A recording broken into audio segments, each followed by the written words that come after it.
I've put together here a collage of pictures from various websites illustrating and selling, of course, Halloween paraphernalia.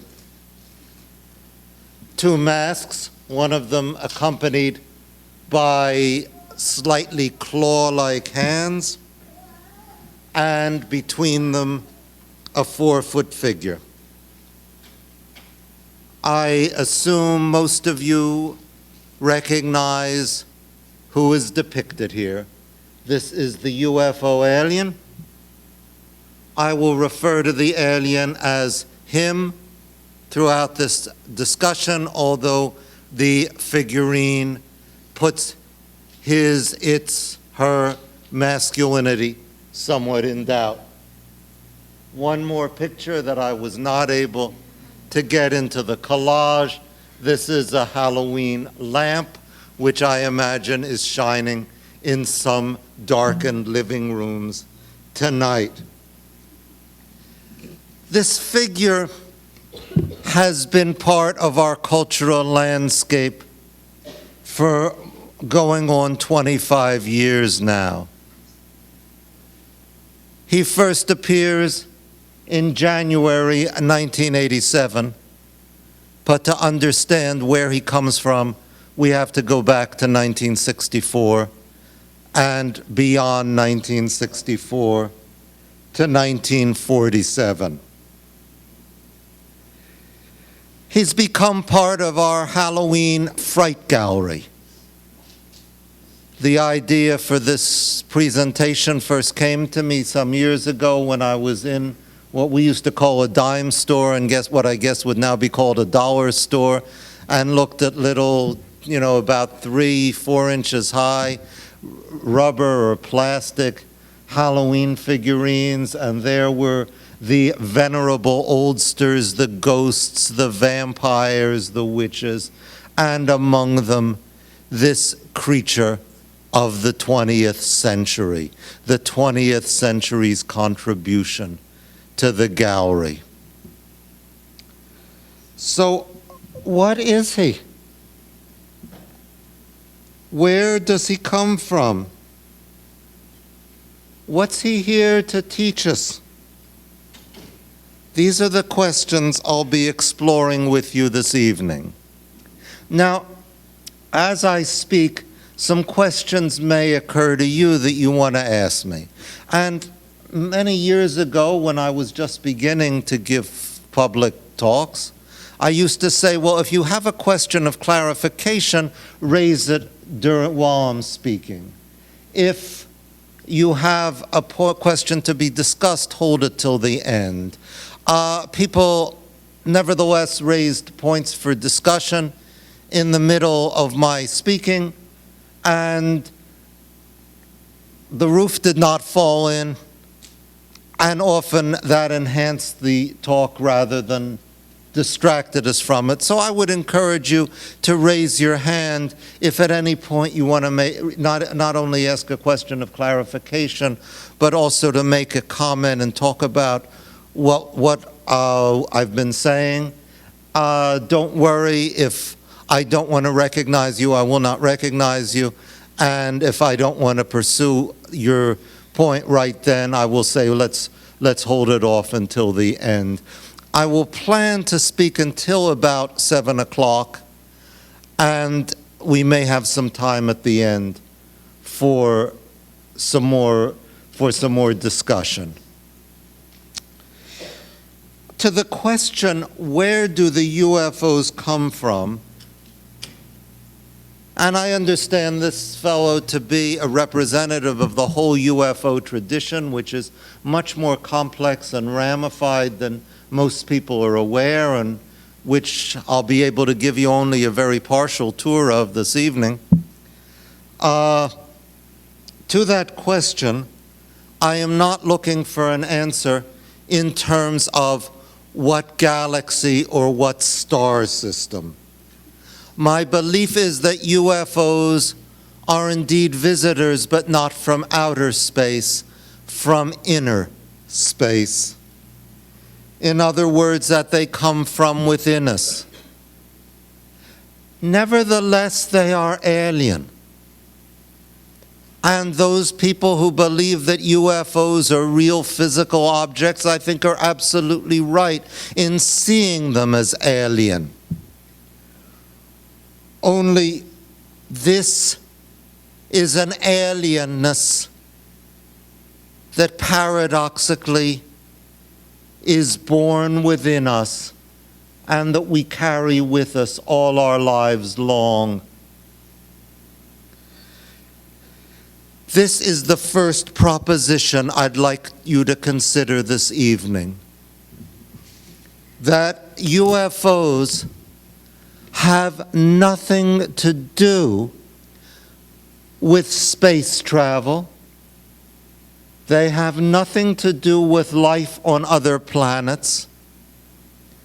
They have everything to do with us, our longings, and our terrors, particularly the terror that we all know, but that except in our nightmares we manage to push aside and pretend is not there. That is the terror of the end of our existence, which each of you knows but doesn't know is in wait for every single one of us. I will call UFOs a myth, and when I get particularly ambitious, I will call them a mythology. And by myth, I do not mean bunk or hooey. On the contrary, precisely because UFOs are a myth, in my opinion, they are real, in my opinion, because in my opinion, there are few things more real than myths.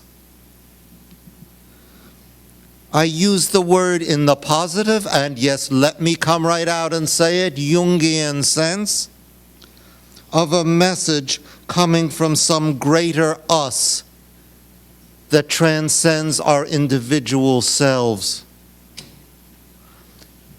And I will say that there is one thing, there are many things very remarkable about the UFO myth, but one that particularly calls to my attention is normally when you speak of myths, you speak of something that is age-old, transmitted anonymously. You never know when they arise or who gives rise to them. I mean, who first told stories about Zeus or about Apollo? Or about Perseus or about Medusa? But with the UFOs, we can pinpoint dates. January 1987, February 1964, and beyond that, June 1947. And we can even name names. I will be speaking by name of some of the great myth makers who created, for example, the men in black almost out of whole cloth, and UFO abductions out of whole cloth, except that behind that cloth there is a history of pain, which we'll begin to explore tonight. Now imagine you are given a quiz. You've all had questions on quizzes. You get a term. You have to define it in a sentence or 2 sentences or 3 sentences. Have you all had quizzes like that, tests like that? Suppose you got this. How well do you think you'd do on it? Flying saucers, close encounters of the third kind, men in black, UFO abductions, Roswell, New Mexico. How many of you think you would do pretty well on that? Think so? Yeah. For example, if I asked you to identify Roswell, New Mexico, could somebody give me a 1-sentence definition of Roswell, New Mexico in the context of UFOs? Somebody says Area 51. Not quite. That's a really interesting question, because Area 51 is a place in Nevada. Have any of you seen the new book by Annie Jacobson called Area 51? Have you? No. Became a bestseller back in March by connecting Roswell with Area 51. But Roswell, the story of Roswell, and I hope I'll have a chance to talk a bit about Area 51 tonight. But the story of Roswell goes back further than the story of Area 51, and it's the story of how a UFO crashed on a ranch outside Roswell, New Mexico, and little men, or little creatures, were found dead inside. And we'll come back to that story. Now, I think many of you could identify many of these terms. Flying saucers, an old term for UFOs. Close encounters of the third kind, a UFO sighting in which you not only see the UFO up close, but you see the occupants of it. Men in black, sinister figures of unknown origin, sometimes held to be from the government, who go about in silence those who know too much about UFOs. UFO abductions, the notion that with some frequency people are kidnapped by UFOs, taken aboard them, not carried off to outer space, but while in the UFO, subjected to strange medical experiments, and then afterwards released, having been made to forget their whole experience. And I've already spoken of Roswell, New Mexico. Are all of these themes somewhat familiar to you? At least that you recognize them? I think most people in this culture would. Now, most people would not recognize the names of the individuals connected with each of these themes. Kenneth Arnold, a businessman and private pilot. J. Allen Hynek, an astronomer from Northwestern University. Gray Barker, a myth maker from Clarksburg, West Virginia. Probably a huckster. Certainly a liar. But also an extraordinary creator of mythology. Betty and Barney Hill, a New Hampshire couple who's perfectly ordinary. Well, they're both dead now, but they were perfectly ordinary, except in one extraordinary way. And I'm just asking this out of curiosity. Has anybody here heard of Betty and Barney Hill? Yeah, you have, sir, and you have. And please don't say this out loud. I want people to see this for themselves. But do both of you know what I mean when I say there's one way in which they were absolutely out of the ordinary for small-town for the early 1960s, yes. And the others will in about 20 minutes or so see it. And finally, Glenn Dennis, a mortician of Roswell, New Mexico, who I think was the most important person in creating the myth of Roswell. Okay, let's start out with Kenneth Arnold. Here's a picture of him.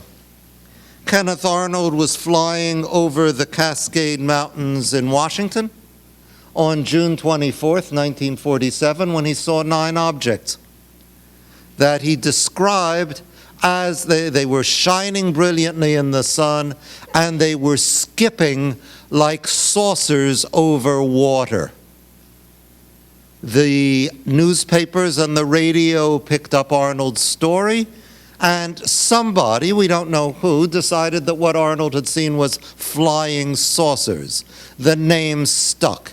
It's not at all clear that Arnold intended what he saw to be saucer-shaped. Here he is pointing to a picture of one of the objects he saw. It looks like a sort of crescent. But in the popular mythology of what he saw, and I assume he did see something, I don't know what it was, he saw discs. This is the cover of a magazine dedicated to the strange and unusual that's still being published. It's called Fate. The first issue is from March 1948, and there is Kenneth Arnold's plane being dwarfed by the first two of the 9 objects he sees coming toward him out of the clouds. Now, June 24th, 1947 is when Arnold had his experience. In the weeks that followed, many others who saw Arnold's story also saw flying saucers.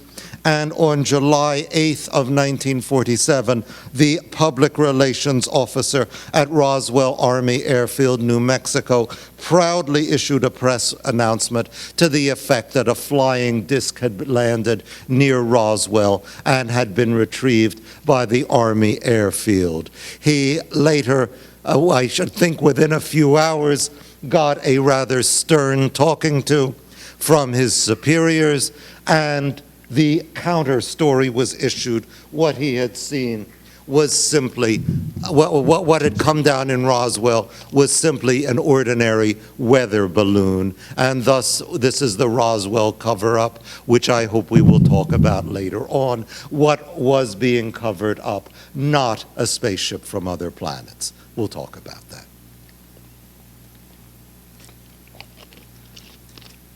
In 1950, books on flying saucers started to appear. This one claimed to be nonfiction. It turned out to be a hoax about discs that had landed in the Southwest with their small but otherwise human-shaped pilots dead. These are 2 alternative covers of the book. The book became a bestseller, and I suspect that the one on the right sold rather better than the one on the left. The incident depicted in it that brought all these very lovely young ladies out of their bedrooms in the middle of the night is described nowhere in the book, but what the heck, it is about flying saucers. 1954, one of America's most distinguished novelists, Gore Vidal, who as far as I know is still alive, published one of his less successful novels entitled Messiah, about a death cult that takes over the world. It's due to the charisma of a new messiah from California whose name is John Cave, initials JC, get it? What it has to do with UFOs is that Gore Vidal begins the book by describing certain UFO sightings that actually happened. When I was a teenage UFO investigator, and although Peter did not tell you, before I became a Judaica scholar, I was a UFO investigator, hence the title of my novel, which was not really my journal. The things described in the novel did not happen to me, whether for better or for worse. Anyway, when I was a teenage UFO investigator, I read Gore Vidal's novel, and I wanted to know why. I recognized his stories of UFO events, and I wanted to know, why is he putting them in? Does he believe in UFOs? Namely, is he on our side or on their side, the people who say it's all a bunch of bunk?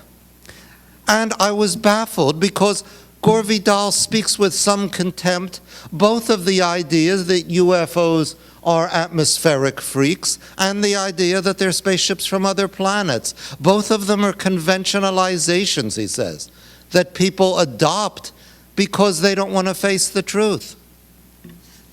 Considering the unmistakable nature of these signs, he wrote, "It is curious how few suspected the truth that a new mission had been created out of the race's need, the hour of its birth already determined by a conjunction of terrible new stars."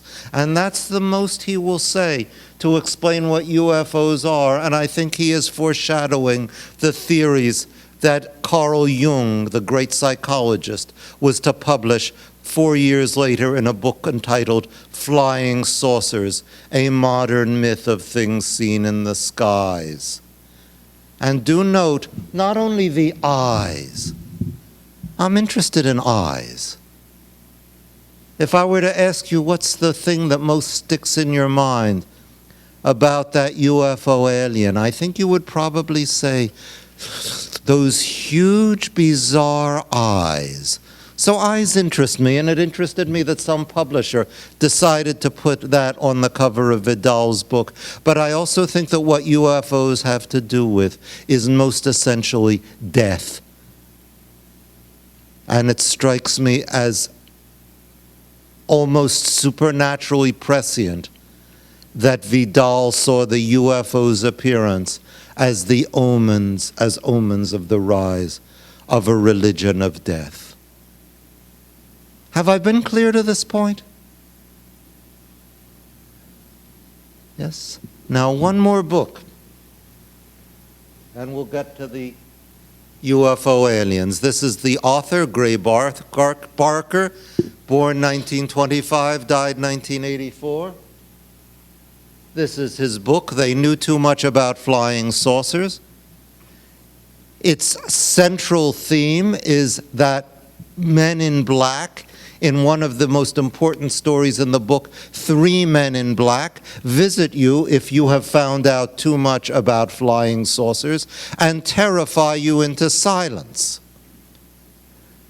Now, there are all sorts of ways we can explain those 3 men in black. I think they certainly existed as human beings. I also think they were archetypal figures, archetypal entities. And here I'm using Jungian terminology. And in my talk tomorrow, I'm going to tell you how 3 men in black descended from the moon, were seen to descend from the moon in 1683, 270 years before they struck in Bridgeport, Connecticut. And, well, you'll have to come tomorrow and I'll tell you what the 3 men in black did 270 years earlier. But what they do in the 1950s is silence UFO researchers. Now, I will say one more thing about this book before I move on. That in 1960, it came into the hands of a 12-year-old boy going on 13 who had agreed with a friend of his to write a science paper about flying saucers and who went to the card catalog. Is any of you old enough to remember card catalogs? You remember them? Yeah, I haven't seen them in years. Oh, well.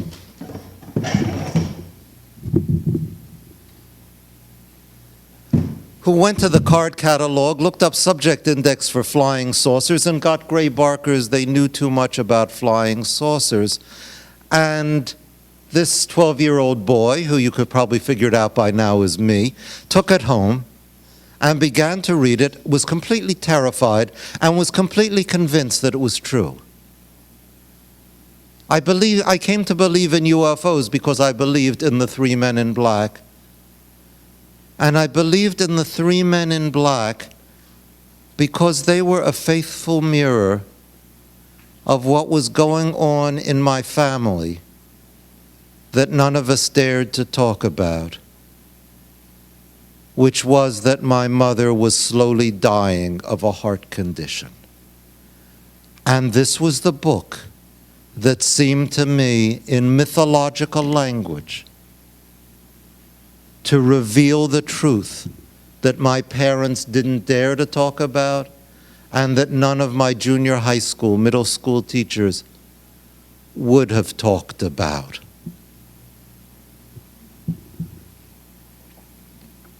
That was how I became a UFO investigator and remained so until I went to college and began studying other things like Ezekiel's wheels and religious traditions of heavenly ascensions and other worldly journeys, which only later I saw as appearing in our modern world as UFO abductions.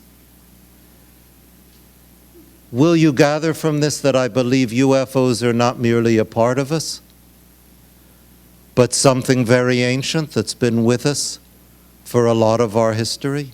Yes, I do. And yet, The details are modern. Abductions begin in February 1964.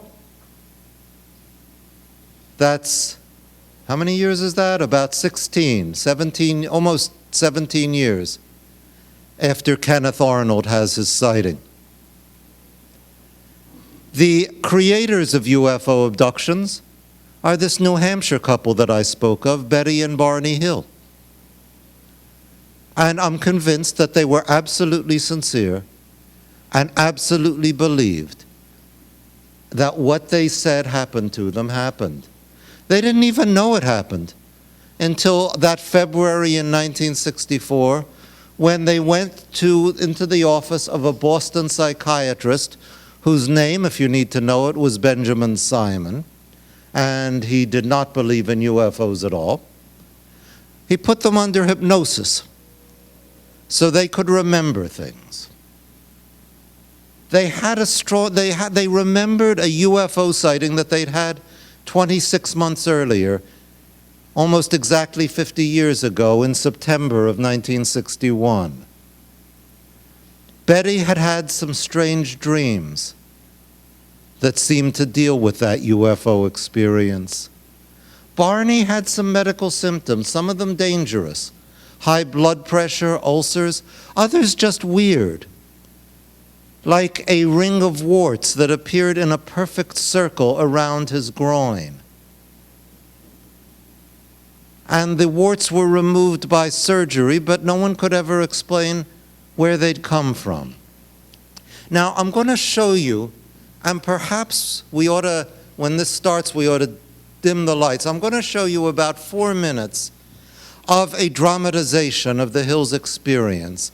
And this is taken from, how many of you know the name Carl Sagan? Very distinguished astronomer, died I think about 10 years ago. And in 1980, PBS ran a series that Sagan had written and put together called Cosmos. Sagan had absolutely no belief in UFOs, but he did talk about them in one episode of Cosmos. And I'll show you a few minutes of that.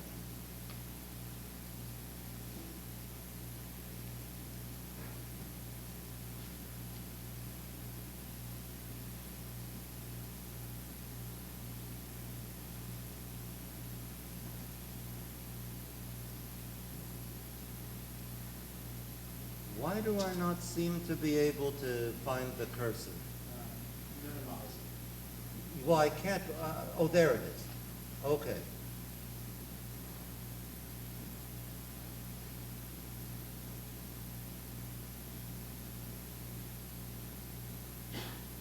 Now I'll be interested when you've seen this. I'll be interested in your comments about it. What struck you as interesting, remarkable, telling about it?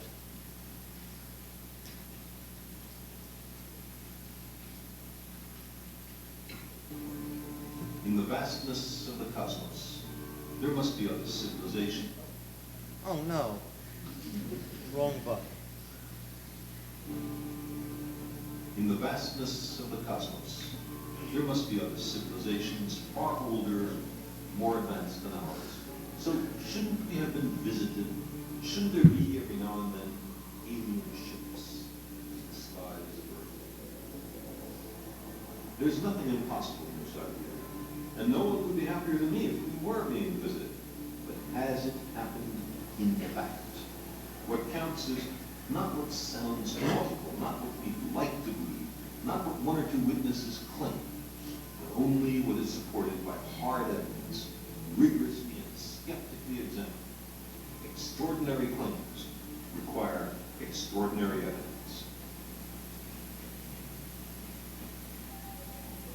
Since 1947, there have been hundreds of thousands of reports of UFOs, unidentified flying objects. This subject has more, I think, to do with religion and superstition than with science. Let's consider one of the most famous accounts of a supposed encounter with alien beings. On September 19, 1961, an American couple were driving home through New Hampshire. They were returning along a lonely road late at night from a vacation in Canada. Remember, we have only their word for what happened next.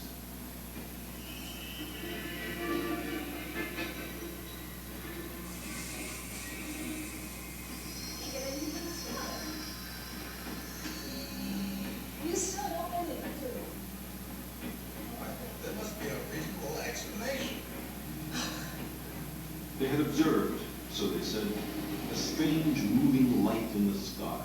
By definition, unidentified flying object. It seemed to follow them for miles. What's the matter with that dog?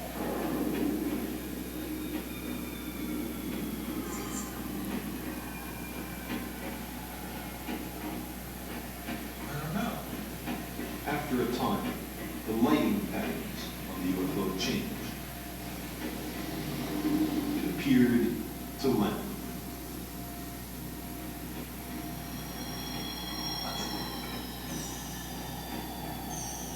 It blocked the road, preventing them from driving on.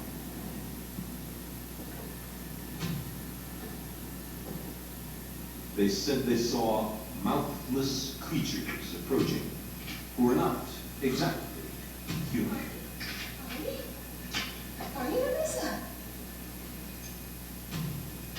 At this point, the story becomes still stranger. They lost all recollection of what happened in the next few hours.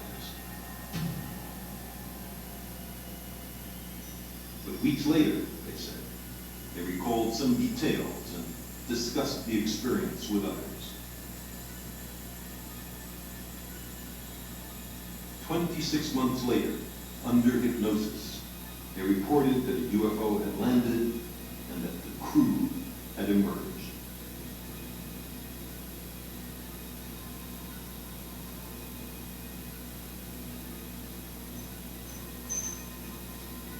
They were captured, they said, and taken aboard the craft.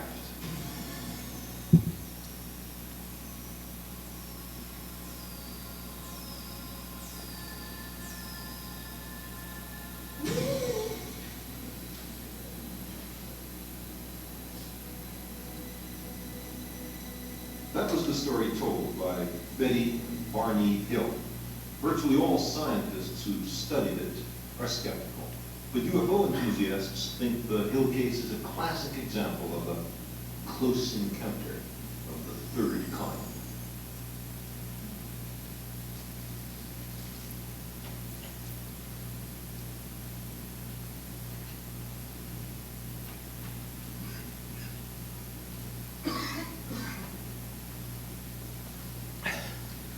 Okay, what do you think? What strikes you about that movie? Do you all know now what I meant when I said that they were an ordinary New Hampshire couple, except for one extraordinary thing? You all know what I meant by that now. And these are the first people to be abducted. Anything else, anything strike you about the movie, the way it's presented?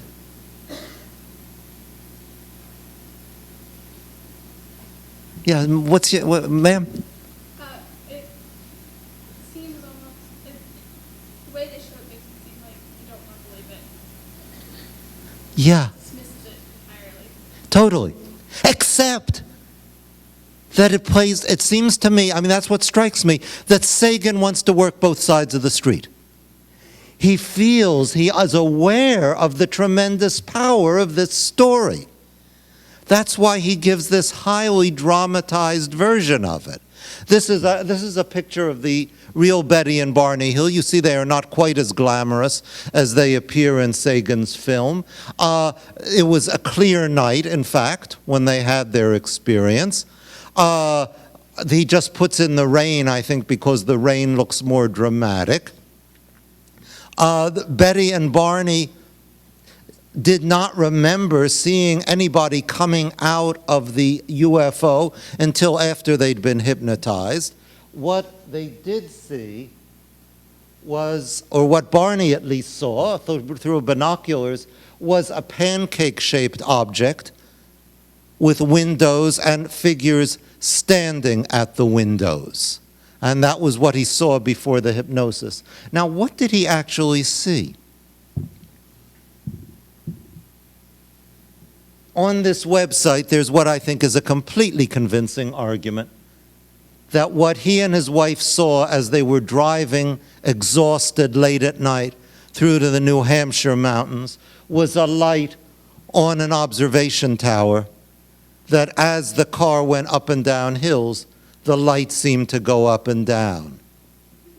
But then how does he see it as a pancake with windows and things standing at the windows? Well, here I think something inside Barney is attaching itself to this quite ordinary light. And it attaches itself even more when he's hypnotized. The psychiatrist described that Barney became so terrified that he was about to throw himself out the window, that the psychiatrist was afraid of that and had to restrain him. And everybody who has heard the tapes of that first hypnotic session has been struck at how, as these memories came up, Barney seemed to be absolutely seized by terror. As a matter of fact, Barney died 5 years later, almost to the day after that hypnotic session, of a stroke at age 46. So I'm going to say that something very real was coming out in him. Not from other planets, but from inside him. Now, what was it?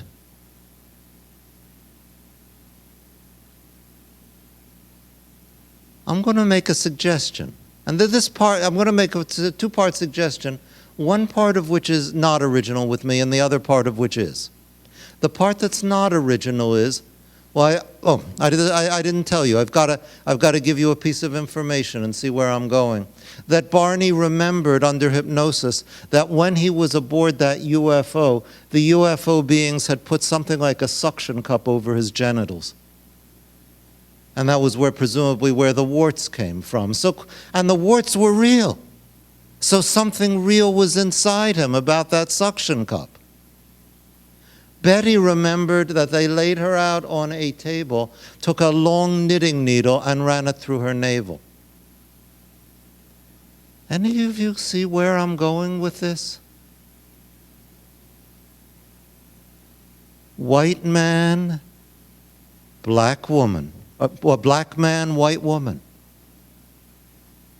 Black man, white woman. The black man is given a form of castration. The white woman is subjected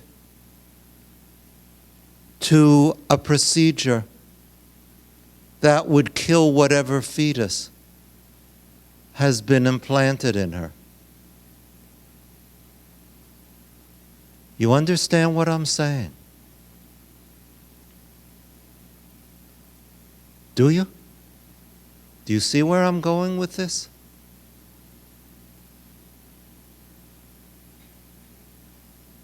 Barney and Betty saw their UFO in 1961.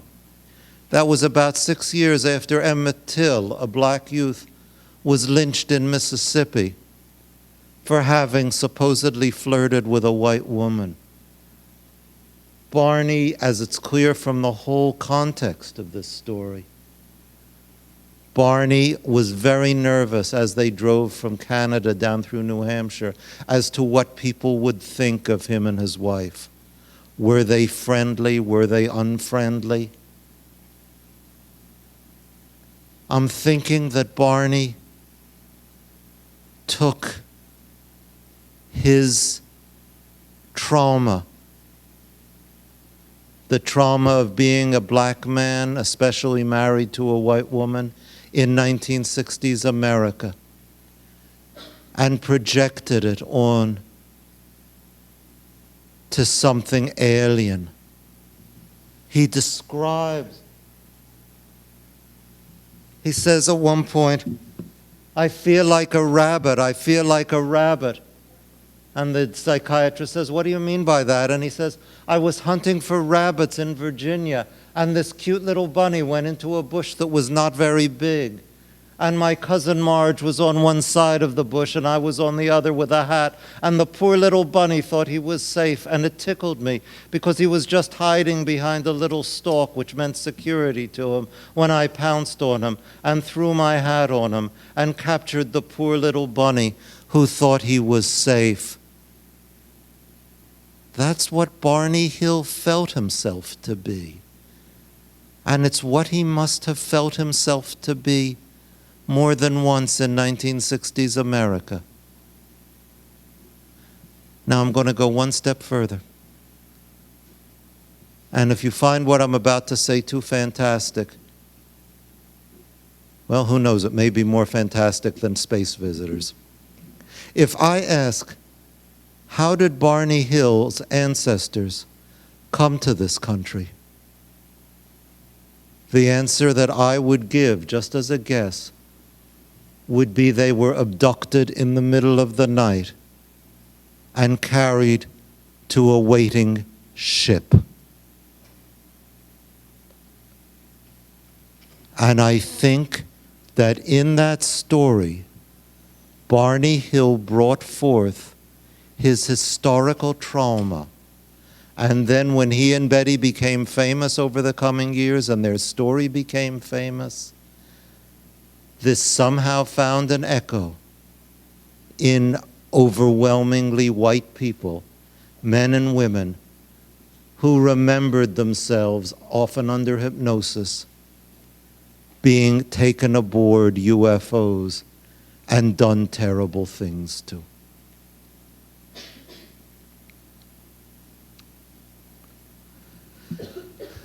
The eyes. Barney talks about the eyes. I gotta get away from here. All right, says the doctor, calm down. His eyes, I've never seen eyes like that before. I've never seen eyes slanted like that. Oh, those eyes, they're in my brain. Please can't I wake up? Only the eyes are talking to me. I don't understand that. Oh, the eyes don't have a body. They're just eyes. Here's how he sketched those eyes under hypnosis. And here's how an artist drew them 3 years later at Barney's description. You see, they're not quite the eyes of our UFO alien, are they? They've still got eyes like ours with an iris and a pupil. It's not January 1987 that our UFO being appears on the cover of Whitley Strieber's supposedly nonfiction book, Communion, which shot to the top of the bestseller lists, I suspect because of that painting done by a police artist named Ted Jacobs at Whitley Strieber's description. And people saw that face and those eyes and knew they had seen something like this before.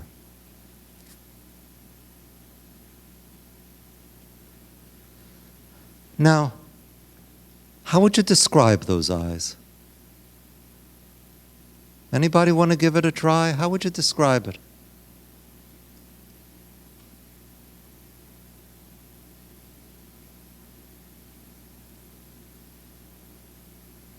No, somebody take a plunge. What description? Sir, how would you describe it? Well, okay, you're giving a designation of it, but if you had to describe it to somebody who wasn't looking at the picture, just physically, what would you say?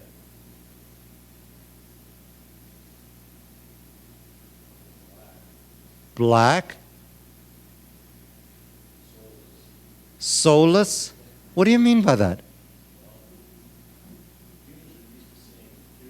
Right. And at first we'd say they're just solid black, but they're not. Do you notice there's a cleft running from corner to corner through each eye? Now put those eyes on end. That is this corner at the bottom, that corner at the top. What do you see? I'm sorry? A seed, okay, that's one thing. That's one thing you could see. See something oval with a cleft in it. Oh. Jane, you see where I'm drawing? No? No? Because how can I say it without sound? You're going to throw tomatoes at me if I say it explicitly. I have to say, I was working with a group of people a couple of years ago, and I asked them what they saw, if they saw anything special when you turned that eye on end. And one lady who was the manager of a sex shop in San Francisco said to me, "I know what you're talking about, but it's not there." Do you see what I'm talking about? That if the eye is put on end, it looks to me, and perhaps this just shows how very, very sex-minded I am. But you all see now where I'm going, yes? Yes. Yes. Now, would I have thought about this? Would that have even occurred to me if I had not, in 1986, published an article? Now, by the way, okay, why have I got these slides? To show how these eyes are not taken from movies that Strieber might have been familiar with, like Close Encounters of the Third Kind, or Alien, or E.T. But I did find eyes like those in a book called Hechalot Rabati, an ancient Hebrew text that describes or prescribes for ancient Jewish mystics who want to travel to other worlds. They're sort of like UFO abductees, except they're going willingly. And one thing they see is eyes that are, I won't read the whole thing, split open, the size of a large winnower's sieve, and their eyes look as if they race like lightnings. The man shudders and trembles and recoils. He faints in terror and collapses. How would you have those split open eyes 1,500 years ago, and what I think is Whitley Strieber's split open eyes now, except that what's coming out here is some of, let's say, male longings and male terrors, this time of sex. So what are the UFOs about? Are they about the historical trauma that Barney Hill's people underwent? Are they about the common trauma or the common dread that people of the male sex tend very often to have when confronted with female sexuality? Are they about both? Are they about all of them? I need to tell you something about Gray Barker. He wrote his They Knew Too Much About Flying Saucers, and it had an echo in a 12-year-old boy who was grappling with the terrible secret of his mother's imminent death. What I didn't know is that Gray Barker had a terrible secret of his own, that he could not speak, and that no one knew except his close friends until well after he died. Can any of you guess what that secret was? It has to do with sex.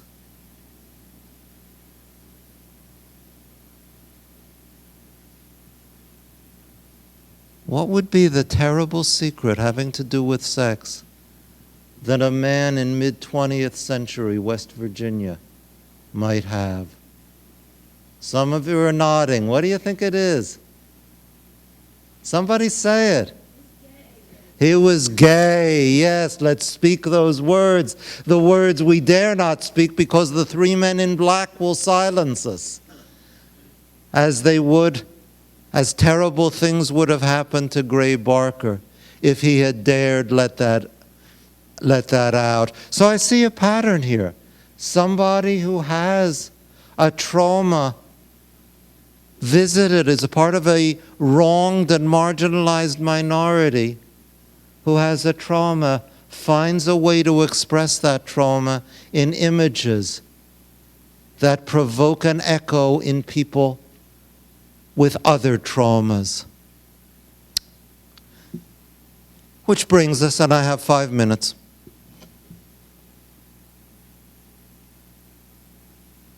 to Roswell, New Mexico.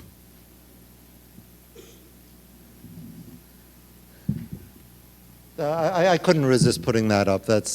I got that off the web, a photo of apparently a sign outside Roswell. I myself did not see it when I visited Roswell 5 years ago. All I saw were alien faces on, the now standard Whitley Strieber alien face on signs saying Roswell elevation 3,700 feet or whatever. This is the headline in the Roswell Daily Record. I suppose on July 9th, after the spokesperson of the Roswell Army Airfield announced they'd retrieved a flying saucer. This is a photo of what had been retrieved. They said it was an ordinary weather balloon. It wasn't. It was the remnant of a balloon train of a top-secret espionage project that was used to spy on Soviet nuclear explosions.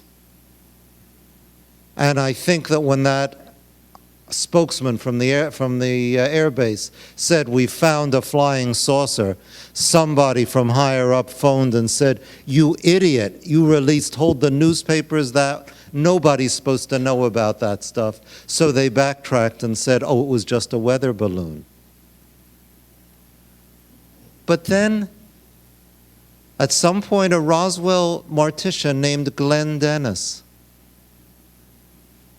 remembered that he'd gotten a phone call from Roswell Army Airfield asking, "What are the smallest size hermetically sealed coffins your funeral home has available?"